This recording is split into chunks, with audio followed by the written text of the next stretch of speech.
तो जैसा कि आप लोगों ने पिछले एपिसोड में देखा था कि कैसे मुसाशी ने अकीरो के अटैक को काउंटर कर लिया होता है, जिसे देखकर सब मुसाशी के लिए खुश हो रहे होते हैं। तभी कात्सुमी अपनी कितेसु ब्लेड से 3 स्ट्राइक ड्रॉप पावर मुसाशी पर चला देता है, पर मुसाशी उसे काउंटर कर लेता है।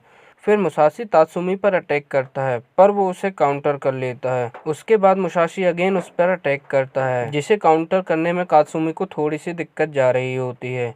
वहीं सब मुसाशी को देखकर हैरान होते हैं कि ये आखिर कहाँ से आया है करके। इसके बारे में तो हम लोगों ने पहली बार सुना। तभी शिमाज़ु बैंड का एक मेंबर अकीरो को ऑर्डर देता है कि उन दोनों को जल्दी से फिनिश करो करके, और अकीरो उन पर अटैक कर देता है, जिसे मुसाशी तो अवॉइड कर देता है, पर कात्सुमी उसे नहीं बच पाता। फिर अकीरो अपनी कितेसु ब्लेड निकालता है, जो कि उसके पैर पर अटैच होती है, जिससे वो मुसाशी पर अटैक कर देता है, जिसे मुसाशी काउंटर नहीं कर पाता है। फिर अकीरो अपनी कितेसु ब्लेड से मोरल लिमिट्स पावर को एक्टिवेट कर लेता है और मुसाशी पर अटैक करता है, जिसे मुसाशी पहले काउंटर कर लेता है, पर अकीरो उस पर लगातार स्पीड से अटैक करता है, जिसे मुसाशी काउंटर नहीं कर पाता है। और फिर अकीरो उसे एक फ्लाइंग किक मारता है और उसे जमीन में पटक देता है, और वहीं उसे बुरी तरह से मारने लगता है। उसके बाद अकीरो कात्सुमी को भी बुरी तरह मारने लगता है, जिसे देख मुसाशी हैरान होता है, क्योंकि उसने आज तक इतना पावरफुल और यूनिक कितेसु ब्लेड वाला आदमी नहीं देखा होता है। फिर मुसाशी हार मानकर अकीरो के पास जाता है और कहता है कि तुम बहुत ही पावरफुल हो, और क्यों न हम सभी मिलकर उन्हीं मॉन्स्टर को मिलकर सामना करें, और उससे फ्रेंडशिप का हाथ बढ़ाने लगता है। पर अकीरो उसे गलत ही जोन में ले लेता है और कहता है कि तुम हार गए हो, इसलिए मुंह छुपाने के लिए ऐसी बातें कर रहे हो, और उसे बहुत ही खरी खोटी सुनाने लगता है। फिर अकीरो मुसाशी और कात्सुमी को पकड़कर झुला देता है और सभी ग्रुप के सामने कह रहा होता है कि इस फाइट को मैंने जीत चुका हूँ, और अब तुम सभी को मेरा ऑर्डर मानना होगा। जिस बात को सुन के मुसाशी को कोजीरो के डेथ की याद आती है, जहां उन्होंने कहा होता है कि बुशी मिलकर ही फाइट करते हैं। वहीं मुसाशी के साथ सभी चीजें अपोजिट हो रही होती हैं।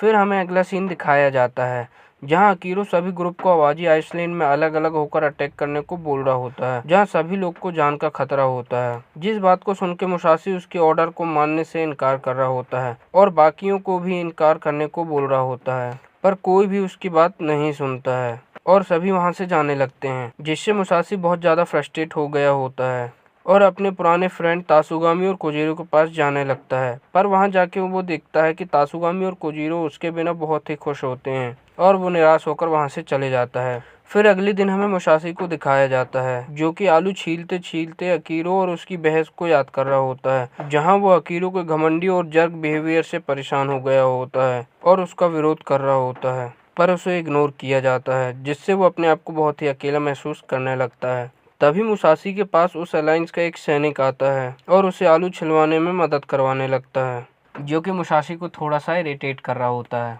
तभी वहाँ थोड़ी देर बाद मास्टर नाव आते हैं और उन्हें अच्छे से काम करने को बोल रहे होते हैं। फिर हमें अगला सीन दिखाया जाता है, जहाँ यूशिगी अलायंस के सभी राजा मेंबर्स और सैनिकों की सभा बैठी होती है, जो कि आवेजी आइसलैंड पर अटैक करने के लिए प्लान बना रहे होते हैं। वहीं हमें उस अलायंस की टैक्सियन सेनापति को दिखाया जाता है, जो कि सबसे पहले टीम लीड करने के लिए मास्टर नाव को चूज करती है। जिस बात को सुनकर सभी लोग शॉक होते हैं और बोल रहे होते हैं कि आखिर वो बौना आदमी कर ही क्या सकता है करके। वहीं हमें मुसाशी को दिखाया जाता है, जो कि मास्टर नाव से रिक्वेस्ट कर रहा होता है कि उसे भी बैंड के साथ ओनी मॉन्स्टरों से फाइट करने जाना है, पर मास्टर नाव उसे वीक बोलने लगता है और उसे बैंड के साथ जाने से अलाउड नहीं करता है। जिस बात से मुसाशी बहुत ज़्यादा फ्रस्ट्रेट हो जाता है और बोट के किनारे में जाकर कह रहा होता है कि ये लोग मुझे कुछ ज़्यादा ही अंडर एस्टिमेट कर रहे हैं, मुझे इन्हें किसी मॉन्स्टर को मार के दिखाना ही होगा। और तभी इतने में उस ओशियन से कुछ ओनी मॉन्स्टर शिप पर अटैक कर देते हैं, जिसे देख मुसाशी तुरंत ही इमा उडाची पावर को एक्टिवेट कर लेता है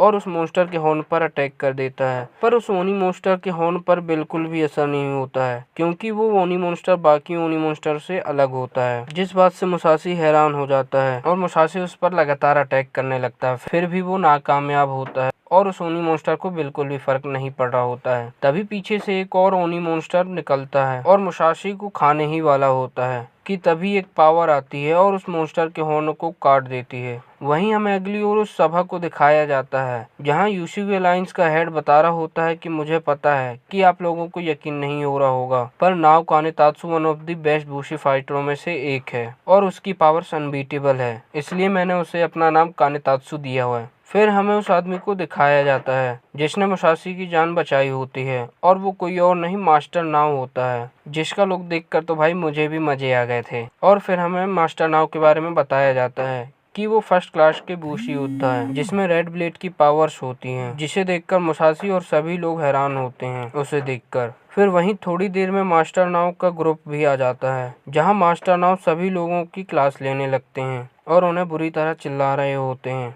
कि इतना लेट पहुंचने के लिए, और अगली बार के लिए उन्हें वार्निंग देते हैं। तभी वहाँ ओशियन से बहुत सारे ओनी मॉन्स्टर आ गए होते हैं, जिन्हें देखकर सभी लोग बुरी तरह डर गए होते हैं। तभी मास्टर नाव उन्हें डरने से मना कर रहा होता है और कहता है कि अभी मैं जिंदा हूँ। फिर मास्टर नाव ड्रैगन ब्लेड ब्रस्टर की पावर को एक्टिवेट करता है और सभी ओनी मॉन्स्टर को पकड़कर एक सीधी लाइन में ला देता है और अपनी पावर से सभी ओनी मॉन्स्टर के हॉर्न को डिस्ट्रॉय कर देता है, जिससे मुसाशी उसकी पावर को देखकर हक्का बक्का रह जाता है। फिर मास्टर नाव सभी लोगों में जोश भर देते हैं उन्हें मोटिवेट कर करके। तभी एक ओनी मॉन्स्टर उन पर अटैक कर देता है, पर उसी वक्त अकीरो आ जाता है और उस मॉन्स्टर के हॉर्न को तोड़ देता है, जिसे देखकर मुसाशी हैरान होता है कि मेरी कितेसु ब्लेड ने तो इसके हॉर्न को नहीं तोड़ पाया, पर अकीरो की कितेसु ब्लेड ने इसे कैसे तोड़ दिया करके। तभी उसके पास खड़ा एक आदमी उसे ब्लेड चेन सर्कल के बारे में बताता है कि कैसे सभी ने उसे पावर देकर उसकी कितेसु ब्लेड की पावर को ग्रो करा दिया है। जिस बात को सुनकर मुसाशी को ओबेशन गॉडेस की याद आ जाती है कि कैसे ओबेशन गॉडेस ने भी सभी कितेसु ब्लेड की पावर को कंज्यूम करके सीरो पर अटैक किया होता है। और फिर मुसाशी अकीरो को गलत समझने के लिए पछतावा करने लगता है और उसे इस बात का एहसास हो गया होता है कि उसने बहुत बड़ी मिस्टेक कर दी है। और यहीं हमारे एपिसोड का एंड हो जाता है।